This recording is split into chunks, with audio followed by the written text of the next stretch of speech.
palice jedna druhej povídala, čím sa teda umývala. Jedna druhej povídala, čím sa teda umývala.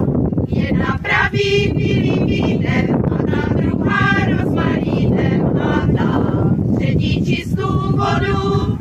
Za tu chlapci najviac idú.